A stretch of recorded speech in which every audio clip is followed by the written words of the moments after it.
Mesdames, Mesdemoiselles, Messieurs, bonsoir ou bonjour, tout dépend encore une fois d'où est-ce que vous voyez cette vidéo et quand. Bienvenue dans cette nouvelle édition du JT de l'or consacrée cette semaine à un grand sujet qui est celui de la confiscation de l'or, alors mythe, réalité, mais surtout fantasme. Autour de ce sujet, j'y reviendrai longuement dans la deuxième partie de ce JT. Tout de suite, et bien évidemment, l'actualité. L'actualité de l'or qui est dominée bien évidemment par ce qu'il se passe au Qatar, puisque le Qatar a été mis au banc de la communauté internationale, notamment par ses grands alliés traditionnels que sont l'Arabie Saoudite, tous les petits Émirats, machin, qu'il y a autour, et puis l'Égypte, le tout évidemment appuyé par les Américains et Donald Trump bien contents de tenter, en tout cas officiellement, de mettre fin à une source de financement importante du terrorisme international, puisqu'il ne fait guère d'illusions sur le rôle que tient le Qatar dans justement les circuits financiers qui permettent d'irriguer en dollars sonnants et trébuchants tous les mouvements terroristes de la planète. Alors, le vrai, le faux, il ne s'agit pas ici de démêler, de faire de la géopolitique ou d'expliquer que le Qatar doit ci, qui doit ça, puis il y a tel enjeu, etc., etc. Bon, tout ça, ce sont des combats de titans, ce sont des relations d'une extrême complexité où vous avez des jeux d'alliances qui se nouent, qui se dénouent, etc., etc. Bon, tout ça, c'est extrêmement complexe et l'objet ici, c'est pas de rentrer dans ce type de détails. C'est simplement de pointer encore un élément qui est un élément géopolitique qui va influer directement sur le cours de l'or, puisque quand l'embargo et la fermeture des frontières a été décidé, notamment via l'Arabie Saoudite qui a fermé sa frontière terrestre avec le Qatar, eh bien, immédiatement, les cours de l'or ont bondi de manière très significative. Et donc on voit bien encore une fois que toute tension géopolitique a un impact direct et immédiat sur les cours de l'or. On voit donc bien que tout bruit de botte, toute inquiétude géopolitique, tout ça, ça se répercute immédiatement sur le prix du métal jaune et donc il repart à la hausse. Voilà, donc c'est la raison pour laquelle, encore une fois, on surveille toujours avec beaucoup d'attention ce qui peut se passer sur le front diplomatique et géopolitique. On va passer maintenant justement au grand thème que je souhaitais évoquer avec vous, qui est celui de la confiscation de l'or. Alors, ce mythe, cette idée que tout détenteur d'or pourrait voir ses sous confisqués, ça provient essentiellement de cette histoire d'executive order, donc un décret présidentiel qui avait été pris en 1933. Donc vous avez l'affiche qui est reproduite là.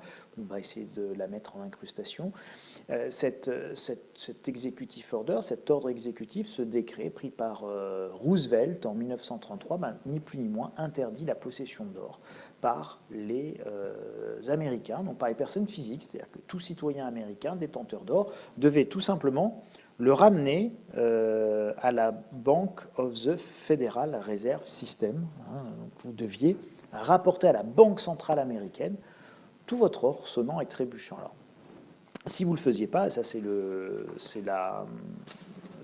slide suivant, si vous ne le faisiez pas, attention, c'était 10 years d'imprisonment avec 10 000 dollars de l'époque d'amende, ce qui était une somme absolument considérable. Il y a à peu près 200 000 dollars d'aujourd'hui. Ça faisait une belle amende avec surtout une belle peine de prison. Alors évidemment, rassurez-vous, ou ne soyez pas inquiets, ou soyez inquiets, je ne sais pas, vous l'interpréterez comme vous avez envie, mais la réalité, c'est que le Trésor américain et la Réserve fédérale, elle n'a pas vu un afflux d'or dans ses coffres, parce que les Américains, ils ne se sont pas précipités pour ramener leur or. Ce n'est pas parce qu'on leur a dit « Oh là, tu dois obéir, ramène ton or », qu'évidemment, ils sont tous venus en disant « Tenez, je me mets pleinement en accord et en règle avec la loi et je ramène tout mon or en ma possession ». Quel est le problème qui se pose dans un tel cas de confiscation ? C'est tout simplement un problème logistique. Je m'explique. Il a été très facile pour le Trésor américain de mettre un fonctionnaire dans chaque salle des coffres de toutes les banques ou grandes banques américaines. Et donc cet agent du Trésor attendait tout simplement que monsieur et madame Smith viennent ouvrir leur coffre-fort à la banque pour passer un petit coup d'œil à l'intérieur du coffre, dire, les pièces d'or, vous me les donnez, puis moi je vous donne des bons billets qui ne valent pas grand-chose en échange. Alors, évidemment, qu'est-ce qu'ils ont fait? Les gens ne sont plus allés ouvrir leur coffre tant qu'il y avait quelqu'un pour le compte du gouvernement qui surveillait les activités des particuliers. Donc tout simplement, les gens ne sont plus allés déposer ou retirer des choses dans leur coffre bancaire. Donc ils se sont adaptés. La deuxième chose, c'est que si vous souhaitez récupérer cet or, à un moment donné, vous êtes dans de l'or physique, il faut aller le chercher physiquement. Alors, vous êtes aux États-Unis, les gens sont plutôt bien armés. Alors, il fallait envoyer, vous ne saviez pas qui détenait de l'or, où est-ce qu'il le détenait, quelle quantité, pour combien. Bref, on n'a pas déplacé 30 shérifs armés jusqu'aux dents pour entrer dans la maison de M. Smith, qui était un caractère en plus irascible, et avec 50 gus qui étaient armés de pelles pour creuser dans le jardin de 20 000 hectares de M. Smith, qui était au fin fond de l'Arizona ou du Mississippi. Donc, tout ça, c'est extrêmement compliqué. Aujourd'hui, si vous transposez ça au cas de la France, vous avez exactement le même phénomène. C'est-à-dire que si demain le gouvernement français souhaite aller chez chaque particulier et commencer à creuser, il va vite y avoir un problème de moyens qui va se poser. Il va falloir escorter les gens, ça ne va pas forcément bien se passer, il va falloir une protection policière, il va falloir des gars pour venir creuser, etc. etc. Alors, si c'est pour récupérer 10 piécettes, ça va coûter très très très cher, et les sommes ne sont pas à la hauteur de l'enjeu, et vous allez voir, nous allons le voir par la suite. Avant de revenir sur ce sujet-là, je voulais vous montrer le graphique suivant. Donc, Franklin Roosevelt, on est en 1933, il confisque l'or. Cette confiscation de l'or, elle répond à une logique économique. Il ne va pas confisquer l'or uniquement pour s'amuser à dire « Oh, je suis vachement sympathique, j'ai confisqué l'or de mes concitoyens et donc du coup je suis sacrément populaire. » Non. La logique économique, c'est que cette confiscation de l'or va permettre, et vous le voyez ici sur ce graphique, qui est l'évolution du cours de l'once d'or depuis 1790. Alors, c'est un graphique composite, ça a été refait, d'accord? C'est la reconstitution du cours en équivalent de dollars constant de 2010. Voilà, en gros. Mais c'est juste pour vous donner un ordre d'idée des variations. Et vous voyez ici la première dévaluation en réalité du dollar. Et donc là, à ce niveau-là, je vous ai marqué des chiffres précis. En 1934, la Réserve fédérale va dévaluer le dollar qui valait 20 dollars avant et qui va passer à 35 dollars l'once. Voilà. Donc, c'est la première dévaluation. Mais vous voyez que cette dévaluation, si on la regarde en revanche au niveau historique, elle est totalement infime par rapport à ce qui va se passer par la suite, en dehors même de toute notion de dévaluation. Quand les monnaies ne seront plus officiellement adossées à l'or, l'or va commencer à trouver sa propre valeur par rapport aux quantités de monnaie qui sont émises. Et donc on voit évidemment que est-ce que c'est l'or qui monte là, à votre avis, ou est-ce que c'est tout simplement la valeur du dollar qui s'effondre avec le temps? C'est évidemment la valeur du dollar qui tend vers zéro, parce que toute monnaie papier a une tendance naturelle à tendre vers une valeur zéro, puisque de toute façon, politiquement, depuis la nuit des temps, dès qu'on a eu des papiers, et je ne sais pas si vous le voyez là, mais j'ai un assignat qui est l'un des premiers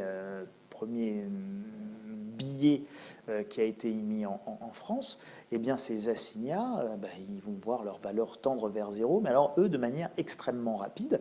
Pour le dollar, c'est un petit peu plus lent, évidemment, mais toute monnaie papier tend vers zéro pour la simple et bonne raison que les autorités politiques en émettent toujours beaucoup trop. Donc chaque unité de valeur, chaque unité monétaire, perd de la valeur systématiquement. Donc évidemment, ce que vous voyez là, ce n'est pas l'augmentation de l'or, c'est la baisse de la valeur de la monnaie. Donc, je reviens à mon point précédent, puisque nous en étions sur cette notion de confiscation qui économiquement répondait à une logique, qui était cette logique de dévaluation. Et donc, si on se remet et qu'on retranspose les choses dans le cadre français, c'est quoi le problème? C'est un problème de paiement de dettes. Comment fait-on pour payer les dettes? On peut effectivement dévaluer la monnaie, mais la monnaie ne nous appartient plus puisque nous sommes dans un mécanisme européen avec une monnaie unique, d'autres l'appellent commune, on s'en fiche, avec une monnaie qui est, on va dire, partagée et qui est l'euro. Ça veut dire que la France ne peut pas unilatéralement décider d'une dévaluation de l'euro. Ça ne fonctionne pas du tout comme ça pour pouvoir apurer son endettement. Donc la logique économique de confiscation de l'or des Américains en 1933 par Roosevelt, qui reposait sur la nécessité de faire une dévaluation pour régler un certain nombre de problèmes économiques de l'époque, cette même logique-là, vous ne pouvez pas la transposer aujourd'hui pour une simple et bonne raison, c'est que l'État français, si on raisonne chez nous, n'a plus la maîtrise de sa monnaie. Donc, comment peut-on faire pour régler le problème? Il y a quelque chose de très très simple, et regardez les grandes masses économiques. Dans la vie, il y a quelque chose qu'il faut toujours suivre, c'est où est l'argent, où va l'argent. Voilà, c'est les flux. Donc, où se trouve l'argent et où va l'argent? Eh bien, l'argent, il se trouve sur les comptes épargne des Français. Vous avez 4 000 milliards d'euros de dépôts détenus par les Français, les entreprises, etc. Et en face, vous avez un peu plus de 2 000 milliards d'euros de dettes. Vous avez également à peu près 1 400 à 1 500 milliards d'euros de dépôts sur les contrats d'assurance vie. Et puis les Français, dans leur poche, on estime entre 2 et 3 000 tonnes d'or détenues par les Français. Au cours d'aujourd'hui, c'est-à-dire si on prend à peu près 40 000 euros le kilo, eh bien, ça représente globalement 100 milliards d'euros. 100 milliards d'euros, c'est la valeur de tout l'or détenu par les Français que l'on pourrait éventuellement saisir et confisquer, mais ce serait extrêmement compliqué en termes logistiques de le faire, en termes d'organisation de le faire. Mais imaginons qu'on le fasse, et imaginons qu'on réussisse à récupérer jusqu'au dernier gramme, au mieux à la valeur d'aujourd'hui, ça représente 100 milliards, par rapport à 2 000 milliards d'euros de dette. Il vous resterait 1 900 milliards d'euros de dette. Vous ne réglez pas le problème de l'endettement de la France ou des États-Unis, si on parle de l'endettement des Américains actuels, en saisissant l'or, parce que les montants en jeu ne sont pas du tout à la hauteur des dettes concernées. Vous êtes donc, si vous souhaitez régler le problème des dettes, obligé d'aller prendre l'argent là où il est, c'est-à-dire sur les comptes en banque. Et là, vous avez largement les sommes nécessaires pour à peu près effacer les dettes. En gros, si vous considérez que tout le monde perd 50% de son épargne, le problème de l'endettement français est totalement réglé, on revient à 0% de dette sur PIB. Donc ça, c'est quelque chose que vous devez garder en tête. En réalité, ce dont il faut avoir peur, ce n'est pas la confiscation de l'or, c'est de la confiscation de l'épargne. Et c'est là-dessus que je conclurai ce sujet. La confiscation de l'or, à mon sens, vous n'avez pas à être particulièrement inquiet, vous avez intérêt à être beaucoup plus inquiet de la notion de confiscation de l'épargne, tout simplement parce que vous fermez les banques 3 jours, vous les fermez un vendredi soir, elles se réouvrent le mardi ou le mercredi suivant, donc quelques jours, et là vous avez largement de quoi, avec quelques clics de souris de la part des grands chefs de Bercy et de la Banque de France, saisir tout simplement l'épargne qui vous sera nécessaire pour régler votre problème d'endettement. Et la véritable prison, elle est évidemment le système financier, le système bancaire actuel, dans lequel vous êtes complètement encadré, pris prisonnier.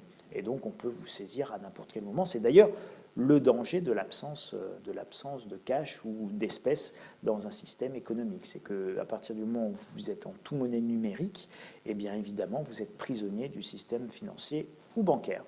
Donc voilà, pas tant avoir peur de la confiscation de l'or que plutôt d'avoir très peur de la confiscation de l'épargne. Venons-en maintenant aux différents graphiques concernant l'évolution des cours de l'or. Donc, je vous remets pour historique et pour mémoire. Donc ici, nous avons celui du 12 mai. Et donc, nous avions tapé le bas de ce canal, donc la résistance basse de ce canal haussier. Puis, nous avions la semaine du 19 mai fait notre rebond sur cette résistance basse. Puis, nous avions évolué dans un range qu'on arrivait difficilement à dépasser, c'était la semaine du 2 juin. Et là, nous sommes effectivement sortis cette semaine sur le 9 juin, qui est le graphique suivant. Et bien, on a eu cette forte poussée haussière pour la simple et bonne raison que nous avions le sujet du Qatar qui était venu au premier plan. Donc, ça avait donné une nouvelle hausse. Et cette hausse, effectivement, aujourd'hui, on est plutôt en baisse. Donc là, Et donc on est en train de revenir au milieu du canal baissier. Il y a eu de très gros mouvements de vente sur l'or, beaucoup de contrats papier qui ont été vendus. Certains appellent ça des manipulations. C'est effectivement des manipulations pour maîtriser le cours.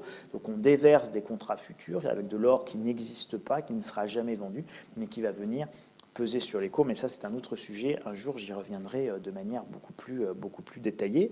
Donc ça, vous avez vu, on est toujours sur notre horizon de temps court, qui est sur un horizon 1 an. Donc on est toujours au milieu de notre canal. A priori, on va aller faire le reste du chemin. Après un petit repli, on va sans doute repartir à la hausse, se diriger vers la résistance haute de ce canal pour sans doute revenir à nouveau vers le bas, tant qu'on reste effectivement dans cette bande d'évolution.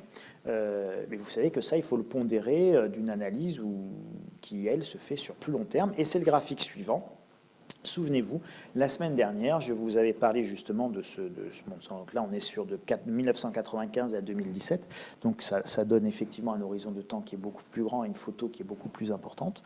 Et donc, on voit bien qu'on est dans ce mouvement de drapeau et qu'on a une résistance à la hausse, une résistance à la baisse et qu'on arrive à la fin de ce drapeau. Et donc, quand on était là la semaine dernière, on se disait, on n'est pas loin de la résistance haute. Et donc, si on casse cette résistance oblique ici à la hausse, on part vers un très grand mouvement de hausse. De la même manière, c'est que si on casse cette résistance oblique-là à la baisse, eh bien, on aura ce support baissier, si vous voulez, on aura un potentiel de baisse également très important. Alors, qu'est-ce qui se passe cette semaine? Eh bien, le suspense continue. On ne sait toujours pas. On se rapproche de la fin de ce petit drapeau, mais on n'y est pas encore. On est vraiment sur la borne haute avec cette histoire du Qatar. On est vraiment allé sur la borne haute, mais on ne l'a pas réellement franchie pour le moment. Et c'est là-dessus que je vais vous laisser. Je vais vous souhaiter une excellente semaine et puis je vous retrouve évidemment, je l'espère, la semaine prochaine. Merci à toutes et à tous pour votre attention et à bientôt.